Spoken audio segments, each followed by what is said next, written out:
Hey ladies and gentlemen, welcome back to the channel. As always, it is Nick here, back to your daily crypto news and analysis. And today we are going to be talking about Ripple and XRP, as well as the vast majority of crypto and finance. So with that being said, let's just dive in and let's start off with this tweet here from Raoul Paul. So we do see, it seems pretty obvious to me that Gensler is giving BlackRock the Bitcoin ETF the nod, and also got that Prometheum circus going to prove that he isn't stopping crypto entirely. It's all politics, and in the end, he throws a bone to Wall Street so he could suggest they are more trusted. Now, this is something that we have been watching for a while, but I don't believe that the BlackRock Bitcoin ETF is going to get the green light. Why do I think this? Well, it's very simple. I said over on Twitter, BlackRock files for a Bitcoin ETF. A lot of people are calling it a trust, but we all know that this is basically an ETF. Even if it is a trust, it's still kind of in the same ballpark. Retail buys the news. The market seems to bounce back. The SEC denies the ETF. Before this, I didn't add, by the way, that BlackRock will be selling off any crypto that they do hold, which we know from the summer of 2022, they do hold crypto. They probably already sold, who knows. But you see the SEC denies the ETF, market dumps heavy. BlackRock buys your coins cheaper to dump on you later. It's so easy to see how they manipulate the public. Jamie Dimon has been doing it forever. Now, yes, if you guys don't know about this video here, this goes back to November of 2018. And we do see Glenn Beck discusses the great Bitcoin cryptocurrency conspiracy. This is still evident today. This is from a while back, but it is still very evident today. This is almost 5 years later, and I could not agree more with this video and how they are talking about the manipulation that happens within Bitcoin, specifically how Wall Street has been manipulating this market for so long, and the retail sector themselves, which, by the way, they also do this around stocks. They do this in general, right? The retail sector is heavily manipulated, but listen closely to this video. On September 12th, Jamie Dimon says Bitcoin is a fraud. He says he'll fire any one of his traders buying Bitcoin. Bitcoin drops 24%. When Jamie Dimon speaks, people listen. People listen. So that weekend, we found out that the largest buyer of a Bitcoin fund that's in Europe that buys physical Bitcoin, right? The largest buyer was Morgan Stanley and JP Morgan. And that's not illegal. He says it's a fraud. It says he'll fire anyone that buys it. Yes. And at the same time, his company is buying it. His company is buying it. It's just, so unethical. Right. Okay, George Soros. George Soros, in January 24th, price was already down, calls Bitcoin a bubble, says Bitcoin is the worst, the worst investment in the world. Don't buy Bitcoin. Don't buy Bitcoin. Basically throws gasoline on the fire at this point. And then what do we find out? So he says bubble here. It drops 44%. Right. And then here in April, 2 months later, guess what we find out? Yeah. His $26 billion family office has approval to buy cryptocurrency. Right. And we only knew about it publicly here. And this is the kind of thing that George Soros is famous for this, talking the sterling down. Yeah. And what did he do? He stole the pensions of all the little people. Yeah, made $1 billion. Yeah. Okay. So then here now, Goldman Sachs, this again, February 7th, most cryptocurrencies will crash to zero. Now I remember when they said this in February, and I had, through my network, I knew that Goldman Sachs was setting up a crypto trading desk. Absolutely knew they were setting up a crypto trading desk. And I remember you telling me that. Right. And then, of course, they were denying it. No, we're not. No, we're not. No, we're not. Yep. Price falls down 27%, and then what do we find out? We find out here, they say BTC 0, and then we find out just before May, new trading desk. Not only that, they put $400 million to buy a cryptocurrency trading platform. Okay, so February 7th, it's all going to zero. May, we just spent $400 million just on a flyer. And they're not the only ones. No. So you have a lot of institutions that are coming. You had Christine Lagarde from the IMF come out. And this was, what's funny about this, Glenn, is it was all around the same time. It was almost like I can't prove collusion, but, it walks like a duck, it quacks like a duck. And you know what? It's probably a duck. The people, they all hang out together. They all think alike. It doesn't have to be calling each other. Yeah. They know this game. Yes. So IMF, Christine Lagarde says in the first part of the year, says all central banks should band together against cryptocurrency. Right. Have you ever heard her say all banks should band together against illegal arms? No. Or illegal drugs? No. Or human trafficking? No. No. But this nascent asset class, we must all join arms against. What this did was play into people's heads that these guys are never going to let Bitcoin survive. Right. And so people thought, this is over. Selling. Yeah. So let me show you, can we show a chart of the 5 crashes? This is from, I think... Last year, right? Last year, yeah. Okay. Do we have that chart of the 5 crashes of Bitcoin? Right. It was 30%. Right. I think 4 of them were 30% and 1 was 40%. And this is, here it is. Explain this chart. Those are Amazon crashes. So these are Amazon. Do you have Bitcoin? Yeah, we need the Bitcoin chart. We are all right, they'll come up later. Okay. Yeah. So what I want to talk about now is one of the key lessons I learned from being involved in the market so long is rather than listening to what people are saying, look at what they are doing. Correct. So this is what we should look at, and this is what I want people to focus on now. Billionaire hedge fund manager Stephen Cohen, who's worth between $12 to $14 billion.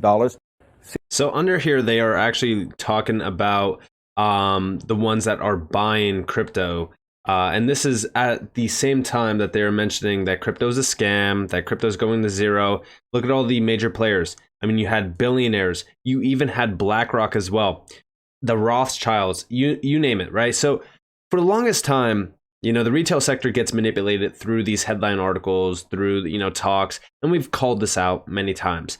But what's wild now is that they have regulators on board. Now they have the SEC, an entirely, large agency within the US that is supposed to be one that protects investors. So, when they talk, the retail sector does listen. This is a problem though, because they listened back in December of 2020 when they said that XRP was a security. XRP sold off heavily. And just recently, well, guess what happened? Well, we had Binance. Here you guys have Binance. Binance.us market share nosedives after the SEC lawsuit. Interesting. And we've seen Johnny Deaton actually respond back to this. We do see, this was this one. 100% true. You may believe Binance is a bad company. You may have negative feelings regarding CZ Binance. But when you start applauding or celebrating the end result and ignore the means utilized to achieve that end, you are on a slippery slope. And this is from Dave Weisberger. In other news, 2 plus 2 still equals 4, which is, of course, for anybody out there that hasn't been following, this is FUD. The government cut them off from the banking system and then argued Binance US clients are at imminent risk of losing their assets. Whatever one thinks of the case, it was intentional destruction of a business without due process of law. It's exactly what these players do, right? And it's continuously, it's a continuous battle. In fact, we even see this around Gary Gensler and the SEC. Like I said, like they are the ones that are focused heavily on, giving the power to Wall Street. That's exactly what Raoul Pal is saying over here with BlackRock and with this Prometheum circus. It's all to, throw this bone to Wall Street and allow Wall Street to have the upper hand over these markets. Now, is BlackRock going to get the green light? I don't necessarily believe that they will. And I think everyone is thinking and betting on them, getting this green light. But I don't think that that's going to be the case. And again, I think that's going to be another sort of parade that Gensler will say, like, hey, look at, like, we denied BlackRock. It's an assets under management company that has $10 trillion in assets under management. We denied them. This is us protecting the retail sector, not just giving anyone the green light. Again, it's just going to be another example that they use. But also, we did see from Johnny Deaton, he's quoting Charles Gasparino, who has become a clown within this industry because this has been a guy that at first was against the SEC and then all of a sudden he kind of flipped sides. And we did see from Johnny Deaton, he's quoting this article that Charles Gasparino wrote. Gensler's people, meanwhile, declined my request for comment, but the chairman was recently interviewed on CNBC and gave Prometheum an attaboy for coming to the SEC and seeking proper registration while agreeing not to trade crypto he believes violates the law. Interesting. So another great parade around Gensler and his decisions with Prometheum. from a very well-known individual. And I just think it's kind of comical that we continue to see this happening around the space. Like, these are individuals. Charles Gasparino, at one point in time, supported the XRP community and supported the idea that the SEC was harming innovation. He flipped sides and just kind of started supporting the SEC in their motive against crypto. And he said that there's no manipulation, there's no corruption. He even responded recently to Brad Garlinghouse and saying like there's no fraud here from the SEC side. I don't know. It's kind of comical. I mean, you really have to be blind to not see the SEC's manipulation and corruption of these markets. But hey, that's me. Also over here from Sam Lyman, he actually just recently wrote a Forbes article called Crypto War, the secrets behind Gary Gensler's SEC strategy. Gensler's attack on digital assets poses an existential threat to the industry, but for him, it may well be just a stepping stone on the path to higher office.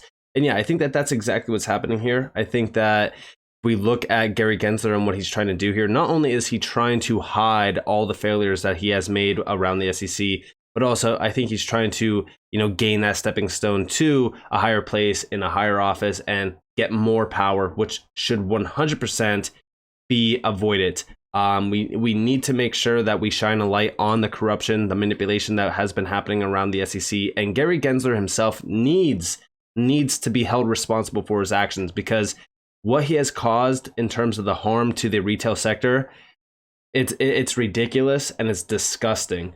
Also over here, are the SEC's enforcement actions against crypto a smokescreen to distract from the agency's other failures? I 100% believe so. And it seems as though a lot of people are also talking a little bit about this. I think that the SEC 100% needs to be investigated. But also outside of the SEC, we need to make sure that these other individuals like Elizabeth Warren, they need to be removed. What do you see over here? Firing Gary Gensler sounds nice, but removing just one puppet from the show doesn't solve the main problem. The puppet master must also be removed. Vote them out. Yeah, we need to make sure that we are utilizing every single tool in our arsenal against these individuals that are trying to kill innovation, kill crypto. And these are all people that are pro banks, right? They love the banking sector. They love the traditional players. And also it's individuals like, Chair Gary Gensler, if you will, that loves decentralized entities like JP Morgan and all of these other players. Now, again, all eyes are on what happens around BlackRock. In my opinion, I think that this is going to be a heavily manipulated event in this market. Most people are looking at this as saying, oh, they're going to get the green light. I don't think so. And also talking about that Prometheum stuff, I really got to give a shout out to Cowboy Crypto. He has been DMing me like crazy. There is so many connections here in terms of corruption around the Prometheum, connections with Ethereum and so many other areas. It's wild. It's really wild. It makes my brain hurt just thinking about all the connections here in terms of manipulation and corruption. I mean, here's a 1 of 22 thread from Cowboy Crypto that's connecting Prometheum to some of the largest players out there around Ethereum and the Ethereum Foundation, even JP Morgan, MIT. I mean, you name it. There is so many connections here. It is insane to me.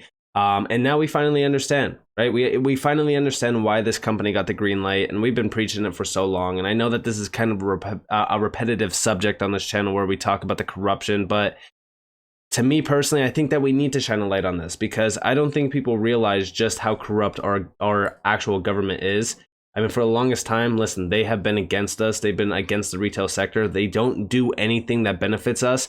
They kind of skew whatever they do in our benefit, right? They always try to make it seem like it's for our benefit, but we know that it's not. Every single action that they take is to benefit themselves and enrich themselves. And I think that this is one of the clearest things that have been happening around the US for so long.